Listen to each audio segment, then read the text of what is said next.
अब भले ही लाला का जो जन्म है वो 10वें स्कंध में हुआ है। जब राजा ने कथा सुनी और श्री सुखदेव जी महाराज ने सुनाई तो 7 दिन अहरनिश दिन रात्रि पर्यंत चली मैया। और यहां कथा कहने के लिए मिलते केवल 3.5 घंटे। और श्री सुखदेव जी महाराज ने जब कथा कही तो कितने घंटे कही? 24 घंटे। 4 दिन कथा होने के बाद श्री सुखदेव जी महाराज ने राजा से कहा, अरे बेटा तू थक गया होगा, अरे लाला तो को भूख लगी होगी, लघु शंका लगी होगी, दीर्घ शंका लगी होगी, बेटा सारी शंकाओं से निवृत्त होकर के आ जा, कछु चाय पानी पी करके आ जा, कछु नाश्ता पानी करके आ जा, फिर कथा सुन लियो। तो राजा परीक्षित ने जवाब दिया कि नहीं गुरुदेव,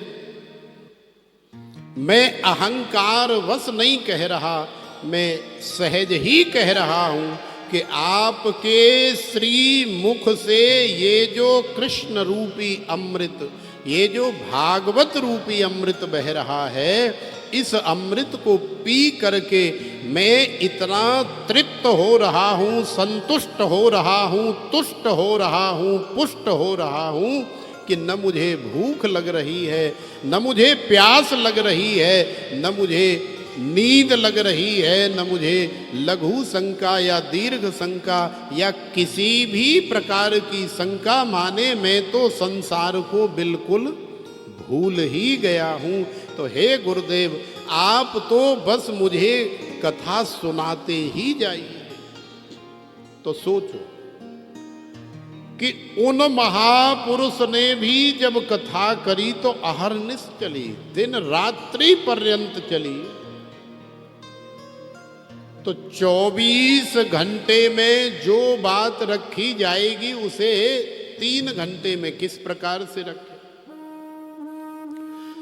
इसलिए श्रीमद् भागवत के कुछ जो मुख्य प्रसंग है वक्ता उनको कह पाते हैं, और हम भी ये प्रयास करते हैं कि जितना ज़्यादा से ज़्यादा समय हमें इस व्यासपीठ पर बैठने को मिले तो ज़्यादा से ज़्यादा भगवान की कथा के प्रसंग, भक्तों के चरित्रों के प्रसंगों को ही कहने का प्रयास किया जाए, क्योंकि यही मानव जीवन की सार्थकता है।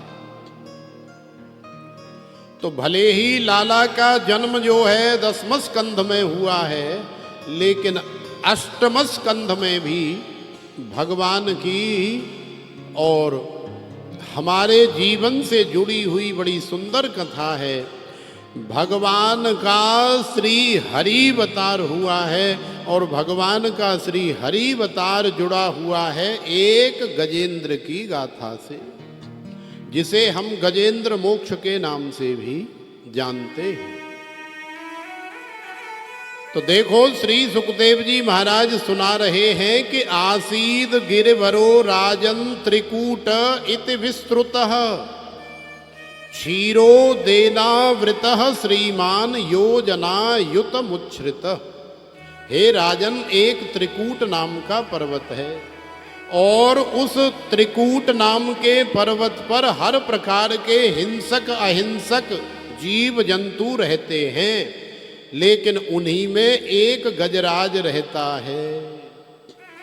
और वो साधारण गजराज नहीं है मैया, वो यद गंध मात्रा धरयो गजेंद्रा, अभी आया नहीं है, लेकिन 1 किलोमीटर दूर से भी उसकी सुगंधी दूसरे जानवर सूंघ करके भाग जाते हैं।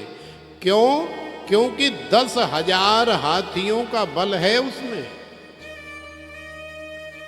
कहीं 1 किलोमीटर दूर से भी हवा के साथ उसकी खुशबू आ गई, उसकी गंध आ गई, तो बड़े बड़े शेर, बड़े बड़े बब्बर शेर, बड़े बड़े चीता, भालू, लोमड़ी, गीदड़ सब अपना रास्ता ही बदल देते। महाराज आ रहे, गजराज आ रहे, महाराज की जय हो।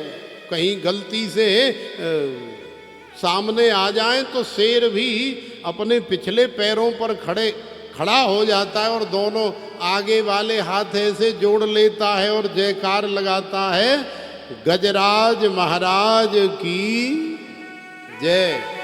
जबकि नेचुरलिटी ये है कि हाथी का शिकार सिंह करते हैं जंगल में, लेकिन यहाँ ऐसा नहीं है, क्योंकि ये विशेष हाथी है, ये साधारण हाथी नहीं। तो त्रिकूट नाम के उस पर्वत में ये गजराज रहता है। तो जब इतना बल, जब इतना वैभव किसी के पास हो जाता है तो स्वाभाविक है कामांध होगा ही, मदांध होगा ही। कई बार 10-20 शेर एक साथ सामने आ जाते हैं, सब स्तुति करने लग जाते हैं और गजराज सीधा नहीं देखता है, टेढ़ी नजर से, अच्छा तो सब ठीक है, हाँ महाराज आपके राज में कोई तकलीफ हो सकती है क्या? हाँ वही तो हम कह रहे हैं, सब ठीक है, हाँ महाराज सब ठीक, आपकी बड़ी कृपा है। तो देखो ऐसा गजराज है जिसका ऐसा रुतबा हो संसार में, तो स्वाभाविक है आज वही गजराज कामांध होकर के, मदांध होकर के, अहंकार वश अपनी 10-20 पत्नियों को लेकर के जलाशय में जाता है और जलाशय में जाकर के किलोल करता है, स्नान करता है। हाथी को जल बड़ा प्रिय है मैया। अभी जब यमुना जी ने बांके बिहारी के चरणों का स्पर्श किया और उधर रमण बिहारी के चरणों का स्पर्श किया तो शायद आपने देखा कि नहीं, क्योंकि रमण रेती में भी गजराज है ना, तो गजराज बड़ी मस्ती कर रहे थे। जब वहां इतना इतना जल आ गया तो गजराज को छोड़ दिया गया रमण रेती में और पूरा उल्टा पुल्टा होकर के चारों पैर ऐसे ऊपर कर दिए और खूब कमर रगड़ी। माने जल मिल जाए गजराज को तो समझ लो कि जीवन की सबसे बड़ी निधि गजराज को मिल गई, इतना प्रिय होता है जल। तो आज वो गजराज जल में किलोल कर रहा है। किलोल करते करते गजराज ने महसूस किया कि उसका एक पैर नीचे से किसी ने स्पर्श किया है। तो गजराज ने अपने मन में सोचा कि होगी कोई छोटी मोटी मछली, हमारा क्या बिगाड़ लेगी, कोई बात नहीं, अभी इस बेचारी को पता नहीं है कि हम गजराज महाराज हैं, ये जानती नहीं है। जैसे ही इसे पता लगेगा ना तो जल से बाहर निकल करके साष्टांग दंडौती लगाएगी, महाराज गलती हो गई, हमने आपके पैर को छुआ। अभी ये जानती नहीं है कि हम कौन हैं, कितने पावरफुल हैं, कितना बल है। तो देखो थोड़ी देर बाद उसे आभास हुआ कि भाई ये मछली नहीं है, ये तो कोई और ही बला है, क्योंकि अब उसने उसमें दांत गाड़ दिए। अब जब दांत गाड़ दिए तो फिर रक्त का पान भी करने लगा। तो ये मछली नहीं, ये मगर है। थोड़ी देर बाद हाथी ने अपना थोड़ा हाथ पैर हिलाया, लेकिन उससे भी कोई फर्क नहीं पड़ा। अब तो गजराज का रक्त मगर अंदर ही अंदर चूसने लगा और गजराज की शक्ति क्षीण होने लगी। गजराज ने अपने बल से, अपने परिश्रम से बहुत प्रयास किया कि इस पैर को जल से बाहर निकाल लिया जाए, लेकिन चूंकि भैया जल का राजा मगर होता है और थल का राजा, त्रिकूट का राजा भले हाथी हो, वैसे तो जंगल का राजा शेर होता है, लेकिन यहाँ हाथी है तो भले ही जंगल का राजा हाथी हो, लेकिन जल का राजा तो मगर है। तो आज मगर ने हाथी को, उस गजराज को धीरे धीरे जल के अंदर खींच लिया। अब जब हाथी को लगा कि हमारे प्राण संकट में हैं, तो हाथी ने चिल्लाना शुरू किया, पत्नियों से गुहार लगाई, अरे भगवान तुम क्रीड़ा करने में लगी हो, किलोल करने में लगी हो, यहां हमारी जान जा रही है, जान के लाले पड़े हुए हैं, हमको बचाओ। अरे कोई है जो हमें पैर पकड़ के नीचे जल में खींच रहा है और हम मरने वाले हैं। तो 2-4 पत्नियों ने मिल करके गजराज को खींचने का प्रयास किया, लेकिन खींच नहीं पाई। 10-20 ने मिलकर के खींचने का प्रयास किया तो भी नहीं खींच पाई। अब बाकी जो बची थी उन्हें भी संदेशा भेज करके बुलाया गया, तो सारी पत्नियों ने 2-4 दिन खूब खींचने का प्रयास किया, लेकिन खींच नहीं पाई। अब जब नहीं खींच पाई तो फिर बालक बचे, तो बालकों को भी बुलाया गया। बालकों ने भी 2-4 दिन खींचा, लेकिन बालक भी नहीं खींच पाए। और अब तो पत्नी और बालक दोनों ही निराश होकर के, दुखी होकर के ये कह करके चल दिए, बोले चलो भाई अब पिताजी तो अब जाएंगे ही, अब पिताजी के साथ हम थोड़े जाएंगे, अभी पिताजी गए नहीं है, अभी जिंदे हैं। अब जाएंगे कि नहीं जाएंगे वो तो भगवान जाने, लेकिन पत्नी और बच्चे छोड़ करके गजराज को चले गए। तो देखो हमारे साथ भी संसार में यही होता है, जो गजराज की तरह कामांध हो जाता है, मदांध हो जाता है, अहंकारी हो जाता है, फिर उसे कोई न कोई बीमारी रूपी मगर ऐसा पकड़ता है कि फिर सीधा हॉस्पिटल में नजर आता है। और फिर पत्नी भी जाती है, रोज 1,00,000, 1.5 लाख, 1.5 लाख, अब 20 लाख तो खर्च कर लिए, लेकिन बचने की कोई उम्मीद नहीं है।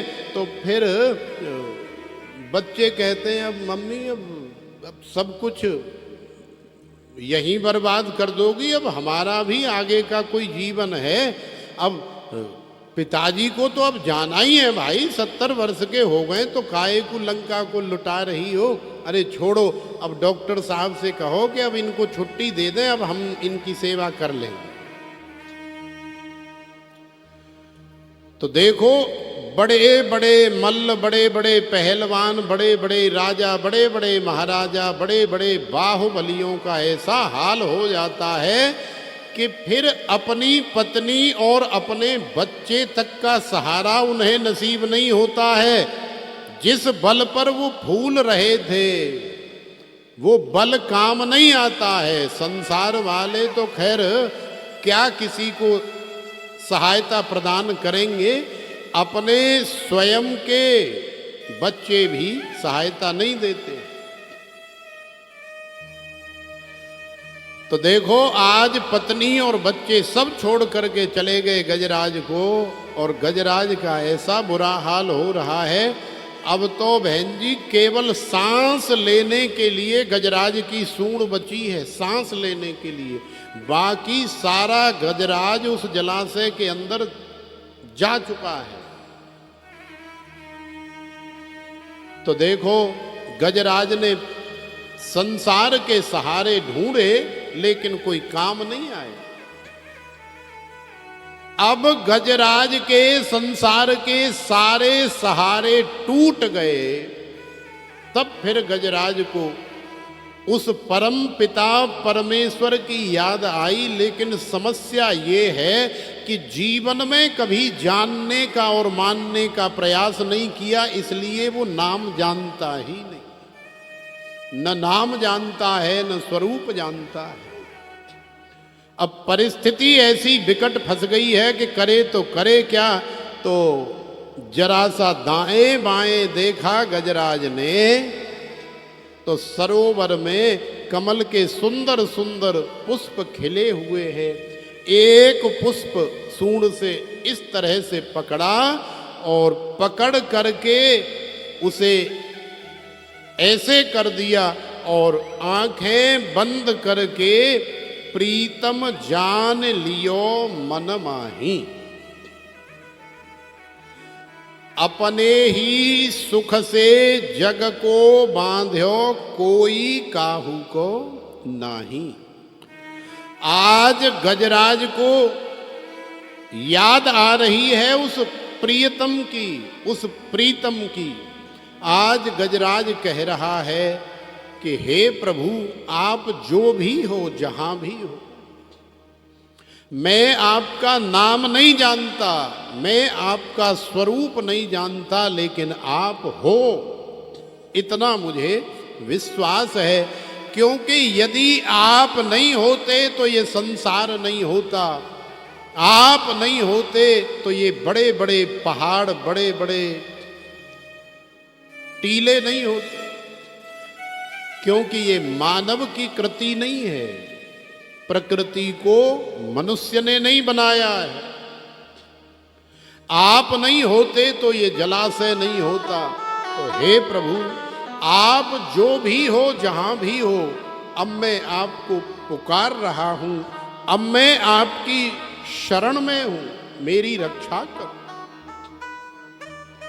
तो देखो, हृदय की जो करुण पुकार होती है, उसका तो एक शब्द ही भगवान को खींचने के लिए बलात् जबरदस्ती काफी होता। कहते हैं ना कि एक राम नाम पर्याप्त है कल्याण के लिए, एक कृष्ण नाम ही पर्याप्त है, लेकिन वो नाम तुम्हारे हृदय से निकलना चाहिए, मुख से या जुबान से नहीं, हृदय से। आज संसार के सारे सहारे जब छूट गए, चारों तरफ कोई नजर नहीं आया, तब भगवान की हृदय से याद आ रही है। आकाश में सारे देवी देवता देख रहे हैं कि हम जाएं और जाकर के बचाएं, लेकिन ये बाबरा, ये पागल हमारो नाम तो ले ही ना रो। इंद्रादि और ब्रह्मादि देवता सब तैयार हैं दौड़ने के लिए। भगवान श्रीमन नारायण देख रहे हैं सारा दृश्य। कोई भी देवता गजराज को बचाने के लिए इसलिए नहीं आ रहा है कि गजराज किसी का नाम लेकर के नहीं पुकार रहा है। और बात भी सही है। अब जैसे मान लो हम यहां बैठे हैं, आप लोग इतने हमारे सन्मुख बैठे हैं, तो आप लोगों में से कोई हमारे पास नहीं आ रहा है, और अभी हम किसी का नाम लेकर के बुलाने लग जाएं तो चला आएगा। अन्यथा संकोच वश जो है 4 घंटे 5 घंटे बैठा ही रहेगा। तो देवी देवता तो तैयार खड़े हैं, लेकिन नाम गजराज जानता नहीं, इसलिए कोई आया नहीं। तो भगवान गोविंद ने कहा कि कोई बात नहीं, वो नाम नहीं जानता, वो स्वरूप नहीं जानता, तो हमारा कोई नाम भी नहीं है और हमारा कोई स्वरूप भी नहीं। कम से कम हृदय से पुकार तो रहा है, इसलिए हमें उसे बचाने जाना चाहिए। तो भगवान ने गरुड़ से कहा कि बेटा गरुड़, जल्दी तैयार हो जाओ, और गजराज के प्राण संकट में है, उसकी रक्षा करनी है। अब जैसे ही गरुड़ से कहा तो गरुड़ के तो तेवर बदल गए। अब प्रभु आप भी ना, अब अभी अभी तो आ रहा हूँ, बस ये काम करके और उड़ करके पसीना पसीना हो गया हूँ, थोड़ा हवा खा लें दो, 10 मिनट एसी में बैठ लें दो, फिर चलते ना आराम। माने गरुड़ को लगा कि भगवान का प्रत्येक कार्य मेरे बिना होना या करना संभव नहीं है। भगवान को कहीं एक पग भी रखना है तो मेरी आवश्यकता है। तो देखो शिष्य वही होता है कि आज्ञा हुई और तीतरी की तरह नाच गया। ऐसे नहीं कि हाँ हाँ चल रहे हैं अभी, ने रुको तो सही गुरुजी, आप भी ना थोड़ा रुको, चल रहे हैं। अब गुरुजी ने कहा चलो बेटा, जी गुरुजी, वो शिष्य है। गुरुजी आगे आगे और चेला बिल्कुल 2 फुट के फासले में ही पीछे पीछे। अब गुरुजी चाहे जंगल में जाए चाहे मंगल में जाए, ये भी न पूछे कि हे गुरुदेव आप कहाँ जा रहे हैं। गुरुजी की आज्ञा है कि साथ में चलना है, तो अब भले गुरुजी अमेरिका ले जाएं, चाहे गुरुजी कनाडा ले जाएं, और चाहे अपने भारतवर्ष में कहीं भी ले जाएं, हम वहीं जाएंगे। तो दास भी वही है भगवान का, जो भगवान की आज्ञा का तुरंत पालन करे।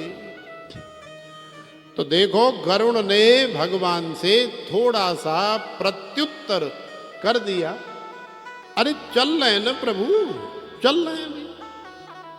तो भगवान समझ गए, बोले अच्छा, तो इसके मन में ये अहंकार का अंकुर फूट गया है कि हमाओ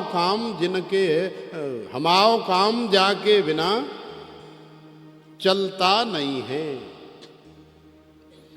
तो भगवान ने कहा अच्छा बेटा तू ठीक है, तो तू हवा खा और फिर हम चले। तो भगवान ने दौड़ लगाई, और जैसे ही दौड़ लगाई, अब तो गरुड़ जो है हक्का बक्का रह गया कि ऐसा तो जीवन में कभी हुआ ही नहीं कि मुझे छोड़ करके श्रीमन नारायण कभी दौड़े हों। हमेशा मेरे ऊपर सवार होकर के ही जाते हैं। गरुड़ ने भी दौड़ लगाई और दौड़ते दौड़ते प्रभु के आगे जाकर के प्रकट हो गया, हाथ जोड़े, बोले प्रभु क्षमा याचना चाहता हूं, बैठो। तो भगवान ने कहा कि बोले नहीं, हम बैठने के मूड में नहीं है, अब हम नहीं बैठेंगे। नहीं नहीं प्रभु गलती हो गई, बालक हूं, बैठो। बोले अच्छा, बोले जी। तो बोले ठीक है। भगवान ने गरुड़ की कमर के ऊपर मैया एक उंगली रख दी, बोले उड़ो। गरुड़ बोला प्रभु क्या हंसी मजाक कर रहे हो, अरे पूरे ही बैठ जाइए ना। तो भगवान ने कहा कि नहीं नहीं, थोड़ा उड़ो तो सही। एक उंगली रखी, बस एक। सत्य मानो अनिल जी, गरुड़ ने पंख फड़फड़ाना शुरू किया, फड़फड़ाना शुरू किया। फड़फड़ाते पसीना पसीना हो करके और मूर्छित हो गया। लेकिन जहां भी उसके पंजे टिके हैं वहां से टच से मच नहीं हुआ। फिर भगवान ने कृपा करके गरुड़ के सिर पर हाथ फेरा और उसे होश आया। भगवान ने कहा कि बाबरे,